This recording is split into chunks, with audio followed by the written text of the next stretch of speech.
Sorry, friends. I'm back. All right. So yes, I would have loved to see some of the details of the abuse acted out. And then also, again, we talked about the disappointment aspect. We talked about the stages of grief. Another thing that was interesting is again acceptance. You have to get to the point of accepting the situation as it is, like not trying to gloss over, not try to romanticize stuff, you know what I mean, by just, honing in on just the positive moments and maybe some of the feelings that you have for this person.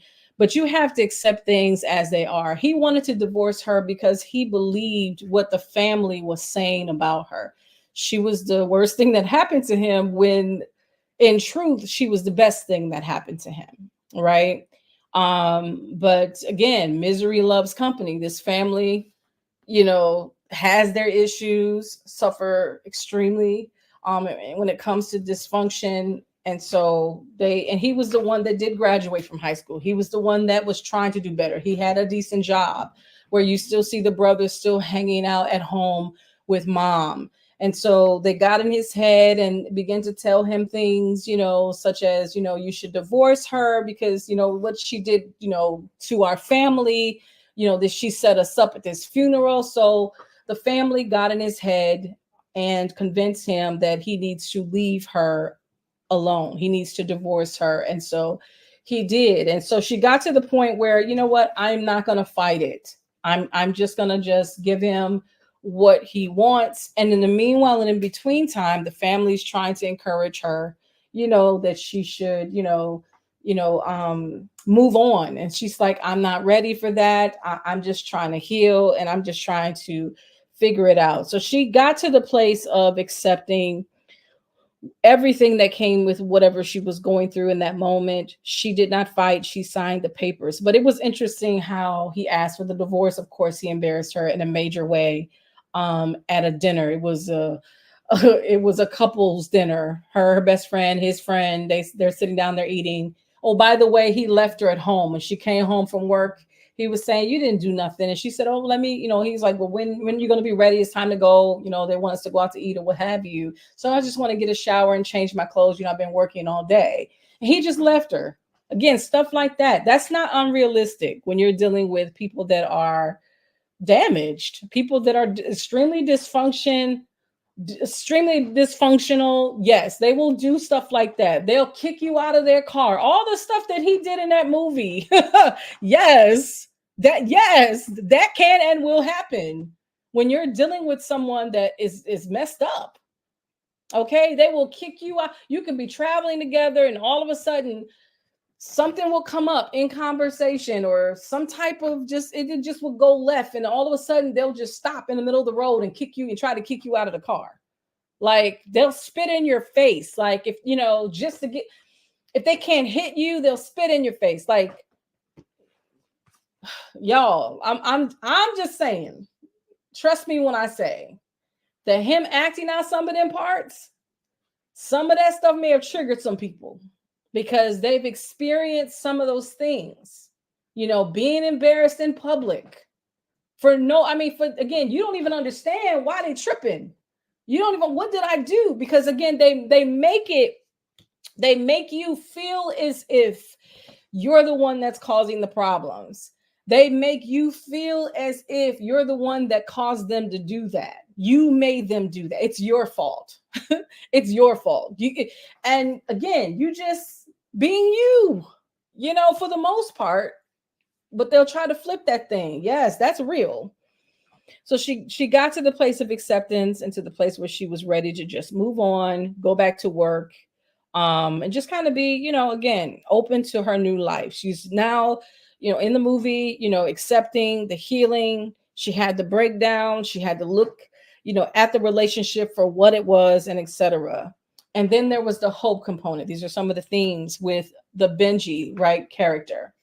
The potential of being connected to someone who loved her and was interested in her, and who would be, willing to treat her the way, and want to treat her the way that she deserves to be treated, and sees how she's been treated in the prior situation.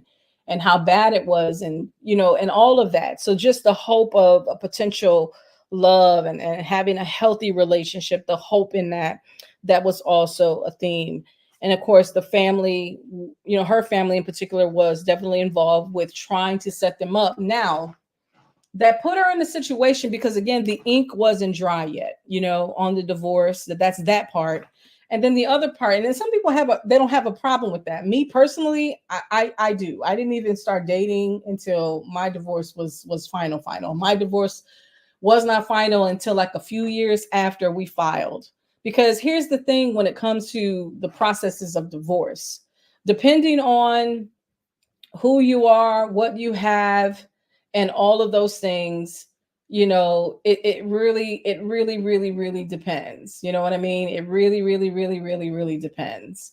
So, if you, the more that you have, the more that you have, the more, okay, you're going to have to fight for, the more that you're going to have to fight for.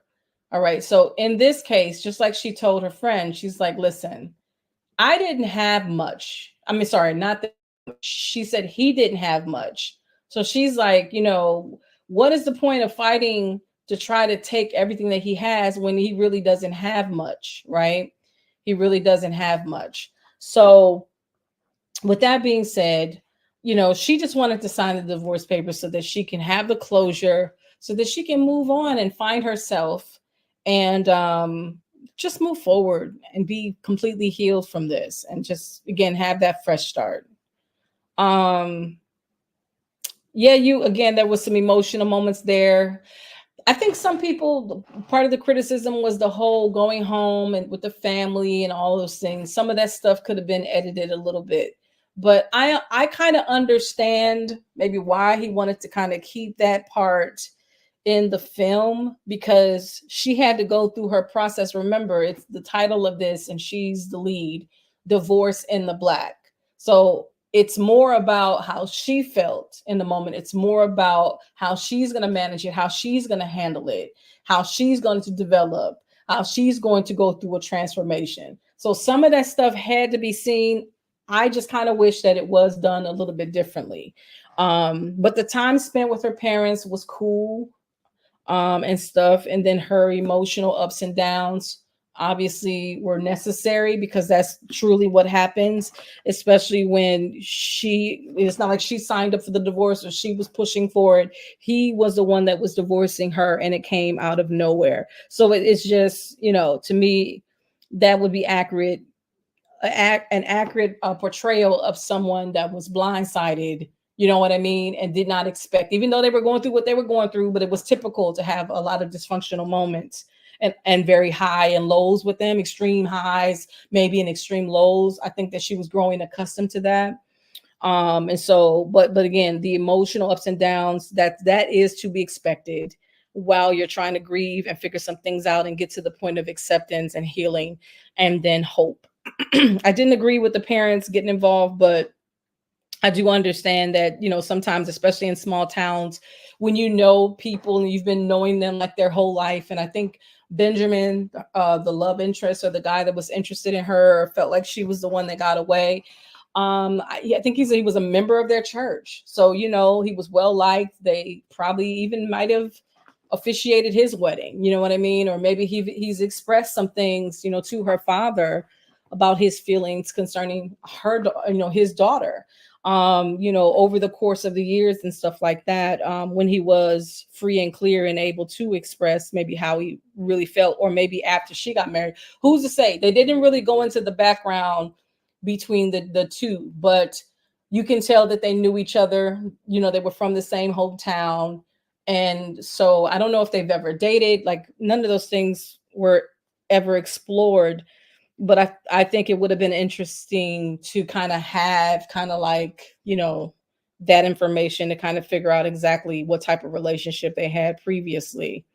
That would, again, he could have been an admirer from a distance the whole time. You know what I mean? That's possible too, because sometimes, you do have people that were, had a little puppy love or, infatuation with you in high school and middle school or whatever, or your neighbor, and maybe they never expressed it. Maybe they never shared their feelings. Maybe they never tried because they felt like, you would not be receptive, or you would hurt their feelings, or just be mad, or whatever the case may be, or not give them a chance, or whatever the case may be. So maybe it was that type of thing where he was always admiring her. Maybe he really did like her. Maybe felt like, maybe she would, just decline him or not give him a chance. I don't know, but that was really never explored. But later, because even in the midst of the story, it was said that, especially that scene that I showed when they were at the bar, he eventually pulled up as she was leaving, because her ex was telling her to go to the car or whatever, or soon to be ex. I think at that point, were they? No, they weren't. No, there was nothing going on. She just bumped into him. So this was like shortly after that bar scene that you saw. Was like, shortly, for those that didn't see it, that bar scene was shortly after the funeral. So this was before, all the divorce conversation and et cetera, and the papers being signed and et cetera. She just bumped into him. But during that exchange, the brothers was like, well, do you want us to put you in the hospital again? So again, the Bertrands were going around bullying people. And Benjamin, I believe, was a victim of that when he was younger. But he said, I think he had a conversation with her, and he said, well, I'm not afraid of them now, because I mean, obviously you see the brother now, all them muscles, and you know what I mean? Now he's taller. He might have been shorter and scrawny, as a kid, but now he's this well-packaged man, you know what I mean? So he's like, oh, I'm about that life now. What?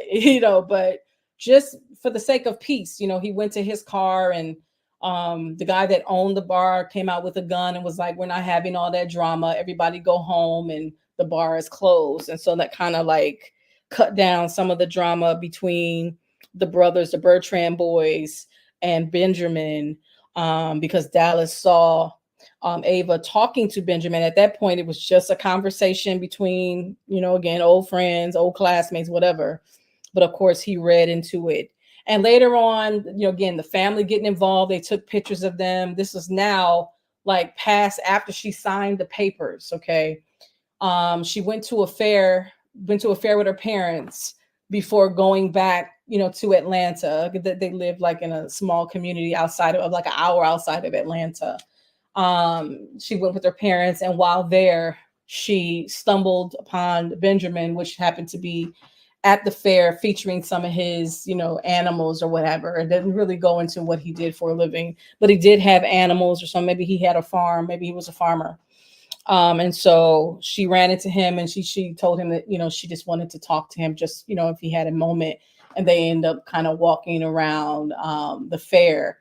And so later on, one of the family members captured a picture of them two talking to each other. Again, this is after she just signed the divorce papers, and they texted to Dallas. So, and Dallas was like, I was wondering why she was so happy to sign, so in a hurry to sign these divorce papers, right?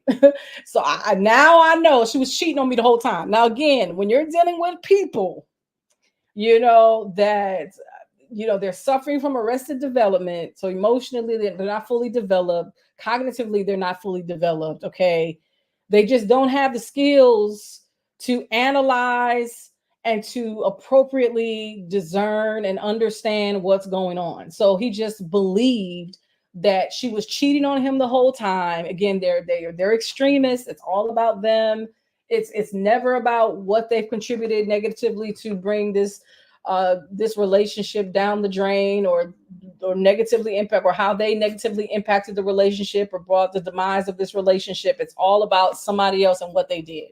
Okay, so clearly he had that perception. And so automatically when he saw the picture, he assumed that she was cheating on him the whole time. And so, it just was interesting, like completely interesting. Like this whole thing was just like crazy. All right. And so from there, of course, he wants to go and confront her. He wants to go in the house and all these things. So this is now all the drama that, it's kind of coming to a head, like towards the end. So There were some more themes in terms of letting go. And then, of course, in the film, especially the first scene, we have some really good singing. That's definitely a Tyler Perry thing, and a good old shout scene. If you can't have a pastor in a church without no good shout scene, okay. So there was definitely that at the beginning of the movie. Another theme is shame. When Ava went back and she was spending time with her family, even though there was loving on her and supporting her during this process, as she was, coming to the realization that this marriage is over and that she's going to be a divorcee and now she's going to have to start her life over again. Her dad is preaching about letting go. And so she felt like her situation was now it was being on the spotlight, like she was in the spotlight. And so she felt a little embarrassment and she felt a little shame. And the reason why I wanted to bring that up is because oftentimes, especially when your relationship becomes public, and you're getting a divorce or you broke up with someone and people knew you and y'all and the relationship, and now you're not together anymore, it does bring a level of shame, guilt, and embarrassment to you, because it becomes hard to move. You don't want to answer questions. You don't want to have all eyes on you. You don't want pity, you know what I mean, from people. You don't want it, because it's like it makes you feel as if you're a victim, and nobody wants to feel like a victim, right? And so shame is definitely a theme with people that are either split or divorced. You're going to experience that feeling of shame and some guilt. And you may feel like, again, you had the hand in the demise of your relationship. So you may also experience that. And your friends and family may put some pressure on you, you know, to move forward, and so I say to that, you got to move at your own pace. Definitely don't be that rebound. Don't go into that rebound thing. Take it one day at a time. If you're going to go out, just let it be on a social level. Don't involve the physical. One of the things that I did like is there was a scene where, she was, drinking or whatever, and Benjamin, he refused to take advantage of her, even though she was open for it. She said, "I'm not open for a relationship, but maybe if I'm physical with you, maybe it'll help me to move forward, a little bit faster." And so he declined. He was like, "No, I don't. That's not what I want." You know what I mean? If we're physical, I want a commitment with you. I don't want any. I don't want to be a rebound. I don't want it to be just a fling. I don't want it just to be just a momentary thing. I want to be with you. You know what I mean? And I was like, okay, but see, we have those things all the time with Tyler. We have that good guy and that bad guy. We have both. And I know that a lot of people, there are some people doing reviews saying, oh, Tyler is always dragging down the man. But in truth, we do have layers of different types of personalities of men represented in this movie. We have the friend, right? We have the friend. Let me go down because I always forget his name. We have Dallas's friend, right, which was Jim, right? Shannon Wallace, fine self. Okay. But we have Jim, which, he always got caught up in the middle, always, and of everything that was going on, having to choose sides and all of that. And so we have that part, where it's like he's trying not to choose sides. He's trying to please his wife. He's trying to please his friend. He's trying to stay neutral. So we have that. Okay. And then we have, the man that's the hero, right? That kind of wants to rescue Ava, but at the same time, he's respecting her boundaries, right? He's not inserting himself until he needs to insert himself to protect her, obviously, right? Because he cares about her. But for the most part, he's not pressuring her or whatever because he wants something real with her. So you have the good guy, right? And then, of course, we have Corey, right? Which is Dallas, which is on the other end of the spectrum. He's the one that is crazy. He's the one that is dysfunctional and full of trauma and stuff. And so we have all these different sides that is being represented in the movie. And I don't know why people get so upset to say, and again, I'm not a script writer or whatever. Yes, I've been in plays. Yes, I've been in musicals and stuff like that in school, but no, I don't have a master's in theater and drama. You know what I mean? Like, I don't have that, but I'm just saying, like, yes, maybe the writing could have been better and da da da da da. But at the same time, I just see a balance of representation here. I see the good family, I see the bad family. You know what I mean? I see the bad man, I see the good man, and I see somebody that's neutral. I see a friend that's doing her best to support her bestie, but at the same time, she's keeping it a buck. And she ain't biting her tongue, because again, her friend is so passive aggressive or passive most of the time. Somebody got to riv it up, to protect her. So to me, I see all these different dynamics in these relationships and these personalities within the character. I see the dad, where in some cases the dad as the pastor would just fall back and be like, I'm not getting involved. I'm not getting involved. But this dad was more proactive. This dad was willing to go defend her. This dad was willing to get the gun, you know what I mean, and use it if necessary. I think he was a veteran. I think he was in the military. He still was a pastor. He didn't mince his words, so we have that dynamic. And the mother's trying to stay, let's calm down. Now, Dallas was very disrespectful to her family. He felt disrespected. And so he in turn disrespected her. When I say her Ava's family, the mom and the dad. And it's so funny because I seen an interview and Dallas was like, I didn't feel comfortable, because I think there was a scene where he, there was some depiction of DV where he like pushed Megan on the bed or something like that, but nothing extreme, no real violence was shown between them two. But he did say, like, before he did anything, before he manhandled anybody, before he spin anybody around he was like, is it okay? I was cracking up. But yeah, so he was like, is it okay to do this? I want my scene partner to be comfortable. I know we got a job to do, but I'm not, listen, everybody got to be okay with what's going on, and they got to verbalize it before I move forward with this scene. But there was a scene between him and the mother, Ava's mom, which is, I love her so much, Debbie Morgan. I love her so much. It was a scene that he had with her that was hilarious. And he was like, he had to cuss her out. Okay, he had to cuss her out. And I'm talking about Dallas. I'm talking about Corey. He had to cuss her out, and he had to like grab her rough, just like manhandle her a little bit. He was like, I can't do that to I can't do that to Debbie Morgan, like, because so many of us have watched her since the days of the soap opera. Like, she's an icon. I mean, seriously, in the space of daytime television, she's an icon. And so he was like, I can't manhandle Debbie Morgan. I was cracking up, but yeah, so he was disrespecting his mom, and that's what set off the dad. He was like, wait a minute, I heard that, because she didn't say anything. When he did it to her in the store, when Dallas confronted Ava's mom and everything, and was mean to her. He was just on a rampage once he found he thought that the family, which they were in on trying to set her up with somebody else, but he felt like she was cheating on him the whole time. So at that point, he was on a rampage. So when he saw the mom at the store, or he found her at the store, I don't think he just, stumbled upon her. I think he found her there.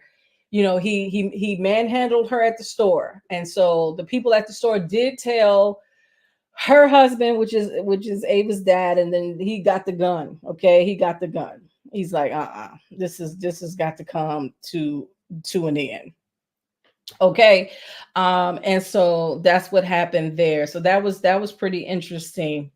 But you know what, there, to me, when it comes to the characters, yes, it could have went this way. Yes, something different could have happened here, and blah blah blah. But I think overall I did enjoy the movie. I think one of the things that happened while she was with her parents, in terms of the themes of, especially when you're trying to recover and be healed and get back to you're trying to get back to yourself, the good parts, right? The foundation. the your accomplishments, what made you who you are. So the parents were very instrumental in that, showing her some videos of her, just kind of being competitive growing up, and her participating in this. And I think she was in a pageant. I think she ran track, and she did these things, all the accomplishments they showed. And they also showed how, it's like, it was just like literally, black and white in terms of how the families were, and the dynamic between the families, because they begin to show, I think her wedding, it was a wedding video, and how the mother interrupted the wedding. And again, that can happen in real life.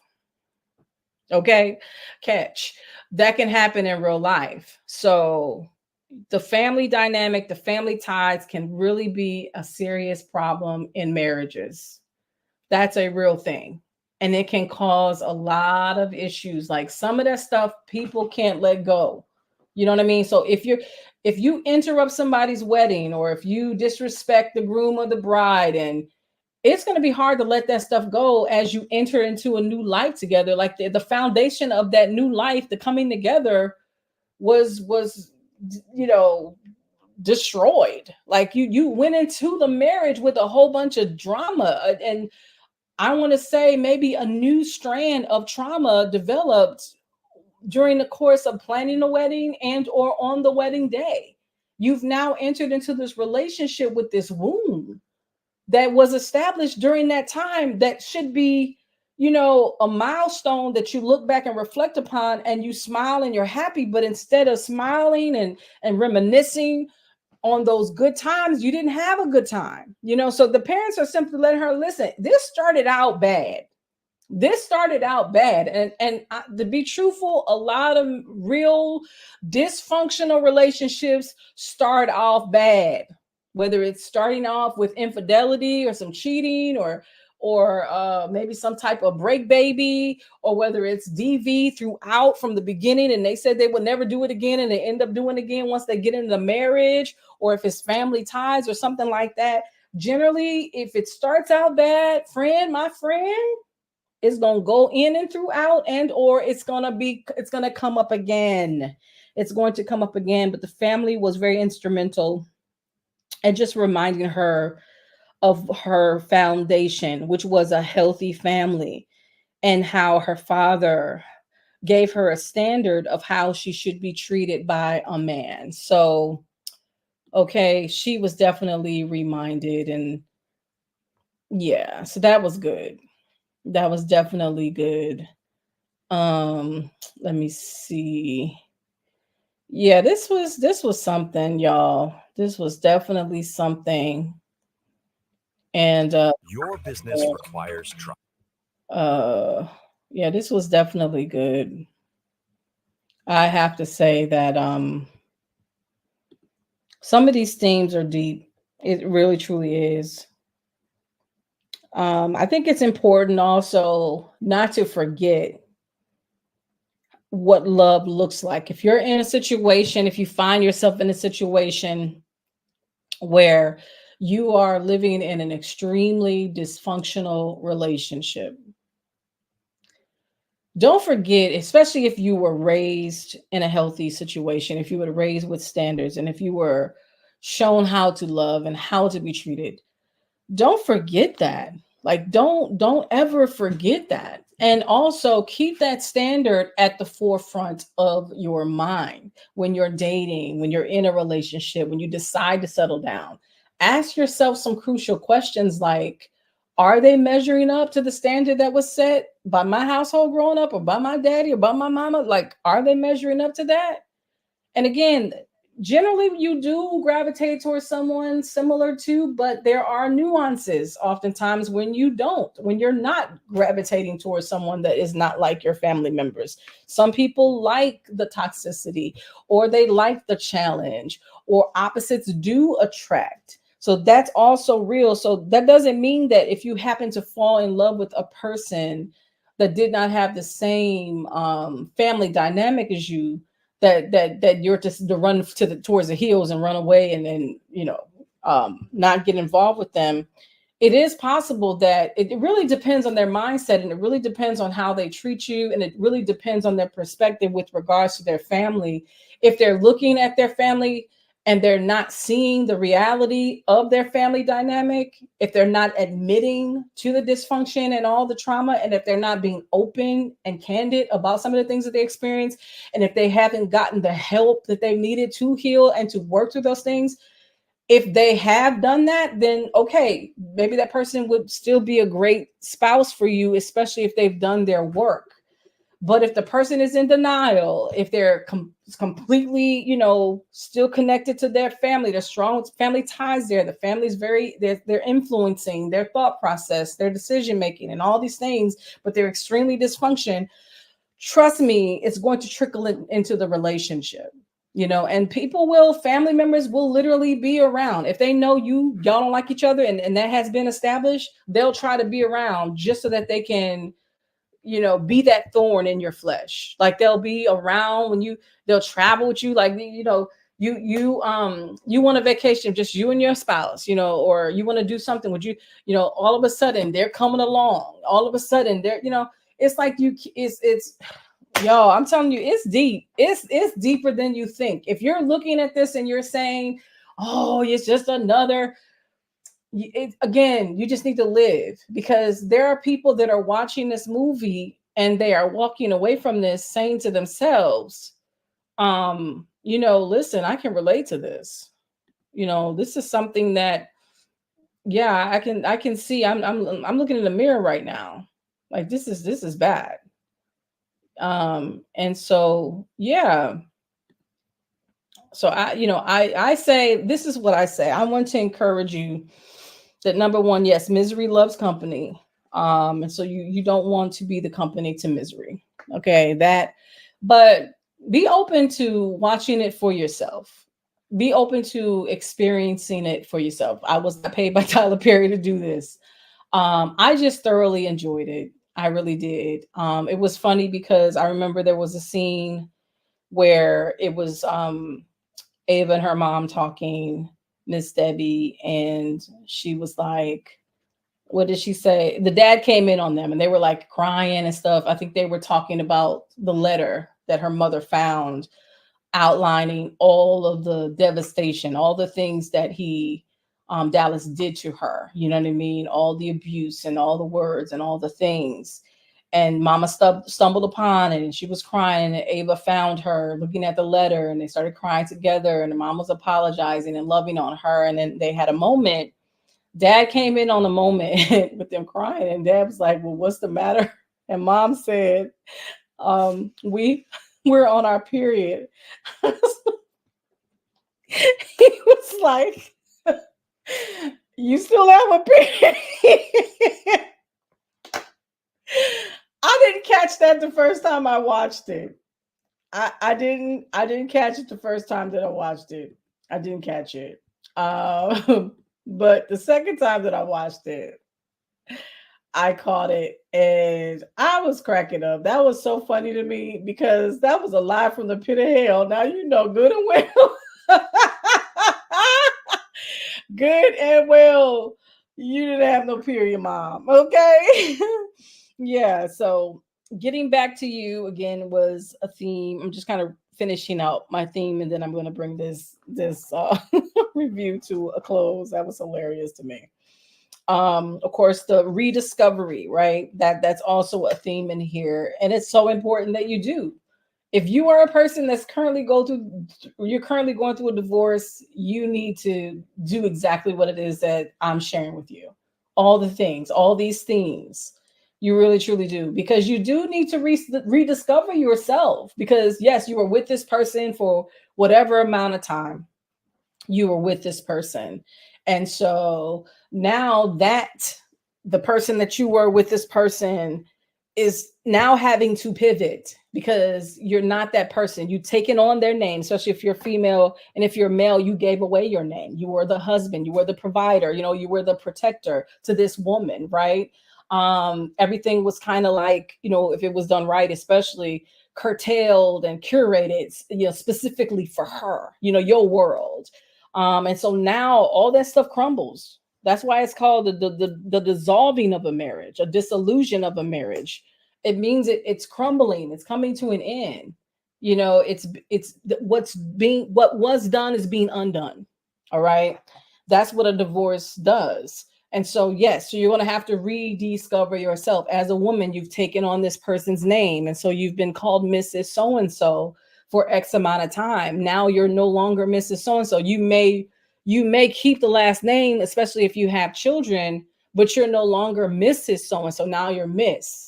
All right. And so, what does that mean? How am I supposed to move in the world now that I'm no longer a wife to this man that I still have the name of? You know what I mean? Or if I no longer have the name of this person and I happen to have children, then how am I supposed to move? So all that is in the rediscovery. I was married, now I'm single, right? Single is not the same as it once was 10 years ago. Like, so, for me, I was married in my upper 20s. Now I'm past 50. I'm not going to share all my tea. Come on, y'all. Come on now. We don't give it all away. All right. But, being single in this dispensation of time, all right, in these decades is a lot more different than it was when you were in your 20s. Okay. You do single differently depending on the level of maturity and where you are in the ages and stages of life. So rediscovery is that. What are your likes, your dislikes now? You've grown, you've evolved. Like, who are you? These are some of the questions that you're going to have to ask yourself and things you're going to have to face. Another theme is having a strong support system. We see that in the movie. It is important. It was important that her bestie was there to have her back, on the work front, on the professional front, and also was important to have her back to, literally like defend her and to protect her against her husband because he was showing up in places he had no business showing up and showing out. You hear me? Corey was doing that. And so he was playing that part. So yeah, so having that support from the family. Again, you're talking about going against a family who were notable historical menaces, you know, yeah, a menace to society. So it's like, you're going to have to turn up for these people because they're not going to take no for an answer. They're not going to take passive. They're not going to take assertive. You know what I'm saying? You need to turn up in order to deal with this family because they're not going to take no for an answer. You're going to have to push back. There are some bullies you're going to have to confront. And this family, they were the bullies for many, many generations, for many years. So, listen, you have to push back in order to really deal with the bully because you take in the low, when they go low, we go high. Not when dealing with certain bullies. Sometimes you have to get into the gutter with them. Sometimes, I mean, I hate to say that, but it's true. With some people, you have to go there. So having a strong support system during your time, and even if you don't have, let's say a natural support system, create a makeshift one. Create one through your friends, again, finding a therapist or Christian counselor like myself or a life coach. You can create a makeshift support system where they can support you, hold you accountable, you know what I mean, tell you the truth, give you the love that you need and the help that you need. You can create a support system for yourself. And then there are people that will appear, right, that will show up in that season of your life to be that for you. And it may be just for a season. And then when it's time for the pivot and it's time to shift, they're going to move on. But I believe that if it's for you to have that, and it is for you to have that during that time, that you will and you should have a support system that is important. And last but not least, we did talk about the family and the drama and all of that jazz. We talked about that as well. But I think those are the things, pretty much all the things that were mentioned were the running themes throughout this movie. Now, again, I'm the type of person where I'm going to accentuate the positive. That's just the way that I'm wired. So I'm going to pick the positive aspects of the movie. And I know that there are some people that do movie reviews all the time, and their gimmick is to either tell you whether you should go see it or not. For me, I'm like, because of all the things that I pulled from this, which are all positives, by the way, I feel like that you should go see it. Number one, there's a cautionary tale there. You have to be careful who you link with. You have to be careful who you get in covenant with. And that's real talk. And again, it may not be to that extreme, or it may be to that extreme. Maybe it will or can be a life or death situation. You know what I mean? We have that all the time, unfortunately. The DV numbers are real. So when you hear some of these people talking about this film and they're not really focusing on the things that maybe should be focused on, which is prevention or helping people get out of situations similar like this, or how to support someone going through this, they may skip over those things and just focus on the writing and just how good it's not. But I'm going to focus on things that are more meaningful, which are the themes, because I feel like that you can get something from this movie. And every time I see something, even though most of the time we go to movies because we want to be entertained, but there's often an underlying lesson. And that's one of the things I actually love about Tyler's writing, is that there's always, people say it's preachy, but that's just him, and that's his style. And so, like, I look forward to the preachy. I look forward to the lessons, you know what I mean? The messages. I look forward to those things. And of course, if that's not your thing, then he's just not the one for you. You know what I mean? That's just not the creator, entertainer, writer, director. You just not won't just see his stuff. But I want to say overall, people that just want to be entertained and they do want the messaging and they do understand, his style, and they're willing to support him still, I think that you will enjoy this film. And like I forestated, like, the acting was phenomenal. I have to say, yeah, maybe the script wasn't perfect and all these things, but the acting itself was good. All of the actors were good. And so I have to say that I believe that you will enjoy it. Put your brain to the side with certain things, and then with certain things, yeah, put on your thinking cap, because it definitely will give you plenty to think about, just like I gave you the rundown on the themes, and just talk about again some of the social pathology. And when you're talking about social pathology, you're talking about the study of social problems, as a result of human behavior within a specific social, cultural, economical, or physical circumstances. And the pathology that we see here is, again, this generational curse, right? We have the mom and interjecting all her stuff on her sons, right? And them continuing on with that. And so we see that here. We see that here for, the trauma, obviously. And the question then, what did the mama go through, right? In order to force your child or your son to take their father's life, like, what are you on? What happened to you? You know what I mean? What would make you think that that's okay? Those are some really good questions to ask and pose.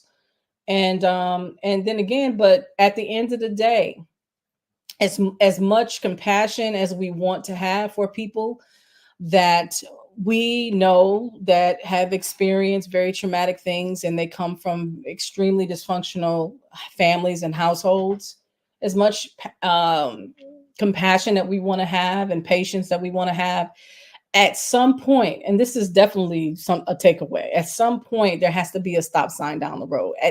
What are we willing to sacrifice, you know what I mean, for a person that is just unwilling to unlearn, and unwilling to relearn, and unwilling to heal, and unwilling to get help? At some point, you're going to have to choose you.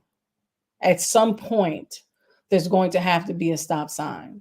You know what I mean? In the saving of you, or in the saving of others that you're connected to, or other people that you're responsible for. At some point, yeah, you're gonna have to choose you. As much love that they could use and need, they're just not willing to accept it. So are you willing to go down that downward spiral to a dead end situation, or literally be wiped off the timeline for this person? It's just not worth it, because that's not what love is. Love doesn't hurt. Love doesn't hurt. And so that's something that we need to take away. As much as we care about that person and we don't want them to hurt like that, they got to want to be helped. They got to want to change. If they're not willing to change and they want to impose pain on you, and that's their MO, then guess what? You got to protect you. And so at the end, that's exactly what it was. There was a line in this where Megan was like, listen, even the good ones, you can make them turn bad. At some point, even the good ones, they're going to snap. Because after a while, like I said, you can't, these bullies, this bully mentality, that spirit, yes, you can call on the name of the Lord and spiritually deal with stuff, but sometimes you have to put your foot down, and refuse to accept this behavior anymore, and make the necessary choices for yourself. And that's important too. So that's pretty much all that I got. I was trying to give you all some more sneak peeks, and everything. I was trying to give you kind of a little preview here. Yeah, like I said, spoiler alert, spoiler alert, spoiler alert, spoiler alert, spoiler, spoiler. So yeah, but so that's Divorce in the Black. I'm looking forward to seeing more. I think I might try to find some projects that Corey worked on in the past, because like I said, I don't think I've ever seen him in anything other than this. And he did such a phenomenal job. Maybe he was my favorite. Maybe he was the standout for me. Like I said, I did enjoy everyone else, but I think for me, this seems like a day and a night for him. He just doesn't give this kind of vibrato out like as on a regular. So to me, this is definitely something, the energy that he provided in this film through his acting. He really did a good job, and that resonated on some people. I think he said that from the moment that people started watching the film, they started texting him, "I hate you." He said, "That's how I know I did a great job." So kudos to him. Shout out to him. Let's feature him. Let's feature them all. I just want to say shout out to everybody. Shout out to Megan, and congratulations, to just everybody on everything, all their projects and all the things that are coming up, just shout out to them, on all the success that they're experiencing. Shout out to them, all the main characters and the leads, shout out to them. Shout out to them. Some of his works, just kind of highlighting that. It said he's an actor and producer known for American Sniper. I'm gonna have to look for some of these films. Brotherly Love, November Criminals, and he's also in another one currently, I believe. Let me Google search it real quick, because we want to give people their shine. There was some other stuff that I wanted to highlight about enabling. If you don't mind, I want to highlight that out as well, because I think it's important. But as far as Corey is concerned, hold up, let me bring him up. Let me see, what is he doing currently. Hold on, wait a minute. Let's see. I'm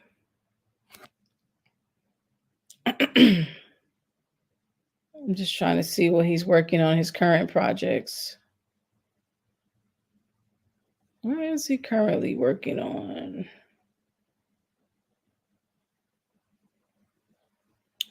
Let me just look. Let me Google his current projects. Whoops.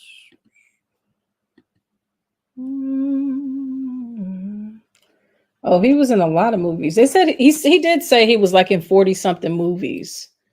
He was in SWAT. He was in ER. He was in Heroes. He was in The Shy. He was in Transcendence. He was in The Outpost, Angel. He was in The Shield, Eastbound and Down. Wow, he was in a lot of films. He said for over 40. Let me see. Currently, let me see where he's at currently. Hold on.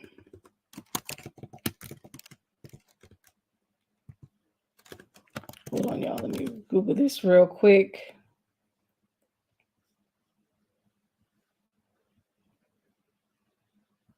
Okay, it also says he had a reoccurring role on the ABC Family series Lincoln Heights. Let me see. He was born in 1979. I'm trying to figure out because he's currently in. Okay, he okay, got it. Found it. He currently plays. In addition to this, he's doing a Coach Marcus Turner. It's a CW drama series, All American Homecoming. Okay, so he's a coach on that show. Let me make sure you all see what I see. Yeah. So he's a coach on that show. Shout out to him. Now, the other part that I wanted to share real quick is just in case some folks may not know what enabling is. One of the things that first let's define it. Okay, an enabler or enabling is when a person offers assistance to a loved one that rather than helping them, they actually reinforce an issue or unhealthy behavior. So an enabler might ignore or defend a loved one's toxic behavior. An enabler would help someone avoid consequences for their actions. Enabler may give them money to support their habit or addiction. And then it also says that enabling is often a common sign of codependency that can lead to the amplification of unhealthy behaviors, burnout, or patterns of codependency. Codependency is a pattern or behavior in relationships where one partner compulsively strives to meet the needs of the other, a people pleaser, even if it means compromising their own health, independence, or values. So you definitely see that on and throughout this movie when it comes to the character Ava that Megan played. And so that's why you'll see her behaving the way that she behaves in this film, is because she is literally acting out a person in the beginning, especially. Towards the end, her personality, everything begins to shift where she begins to take on strength. And then that's why, and then they go out with a big bang. Like she takes on strength, she shifts, she fights for herself, she's speaking up for herself. So she does evolve as a character. Okay. So, but in the beginning, she's very much codependent. She's very much an enabler. So yes, if you're watching her character and you're like, girl, that means she's acting well. Okay. That means she's doing a great job at acting. Okay, because that's exactly what she's conveying. A person who is an enabler and a person who is codependent. Okay, codependency. That's what she's exhibiting. All right. And then Corey is exhibiting a person who has suffered severe trauma. Killing your father. You can't get something more deeper. That's on the level of rape and molestation. I don't want to say the R word, but that's on that level of trauma. But when you're taking a life, at least with the essay and stuff, you're still here. But when you're taking a life and you were involved in that and it was done, like you literally hit hands on and making sure that a person is deleted off the timeline. Can you imagine how that would affect you? So that's what he's playing. So yes, there's a lot of instability there mentally. He's all over the place because he's never been the same from that moment. I would imagine even going back, even prior to him, deleting his father off the timeline, if you will, just the abuse that he suffered through the hands of his mother. She seemed like she had zero chill, like no love for her kids, but yet demanded that essentially they do everything that she wanted them to do when she wanted them to do it, but she didn't probably give love or pour in love, or maybe that was her way of showing love, the tough love and that sort of thing. So Again, all those things are depicted in this film. All right. So there you have it. Divorce in the Black. Shout out to Tyler Perry. Congratulations on the number one trending movie on the Amazon. Shout out to you. Again, we know that there are going to be people that are going to be critical. And I think some criticism is healthy. I think it's healthy. Could he use a team of writers? Yes. I think that that would be helpful for him. He can give them a template and they can take it and tweak it. You know what I mean? He can all, he can provide all of it and they can review it and then structure it or add to or asterisks or just have a conversation about how to meet it out, how to flesh it out, how they can go about doing certain things. And he does collaborate, I will say this, and I'm going to end the broadcast, with the actors. I believe that Megan was allowed to be a producer on this. I think that Corey was allowed a little flexibility with the improv. I will say that Tyler is one of those directors that allow the castmates to play. They really play with it. He may not use everything, or he may use it. It may be spot on for him, but he does allow for people that he respect, obviously, because I think he won't hire anyone that he doesn't respect or have confidence in. If he has confidence in you, if he hires you and he has confidence in what you can do, he will let you play. He will let you experiment, right? They do. I say Tyler Perry's films are recorded relatively quickly. I think Corey, and I've heard this over the years, through interviews and stuff, that like they filmed and they recorded it everything in 3 weeks. You know what I mean? So, or 3 months or whatever the time frame, but it's relatively short in comparison to most people. So that may have a part of in it as well, one takers type thing, not having options or redos or whatever like that, because again, time is money, money is time when it comes to studios. But being that he owns the studio, again, maybe he can do some things differently, for sure. All right, so that's all that I have. I hope you enjoyed my take on Divorce in the Black, my spoiler review. This is definitely a spoiler review, and hopefully people got the message in the beginning, and so you don't get upset at me for revealing so much about the movie, but I tried to give y'all enough time to watch it. I think enough time has gone by. Then also I wanted to focus on, again, some of the themes and also the social pathology, and I was able to do that. So shout out to you for watching this all the way to the end. If you've got to the end, you're the real MVP. Shout out to you for watching this whole entire video. Okay, shout out to you. And then also do not forget to like, if you enjoyed any of the commentary, make sure that you like this video. Feel free to make a comment. Let's talk about it. Did you see the film? What do you think? I know that we're all not going to agree, but we can definitely have the conversation. Feel free to share this if you want others to check it out, and or especially subscribe to the channel. We got goals to achieve. I need to build my channel up, and I need your help. I need your help. I need your help. All right. Much love to you and peace. Enjoy the rest of your Sunday. I know that I will. I just want to chill. And that's exactly what I am going to do. All right. Until next time, I guess I'll see you all on Wednesday for prayer at 9 p.m. Eastern Standard Time. Check me out then. And that's it. All right. So have an amazing evening. Until next time. Bye.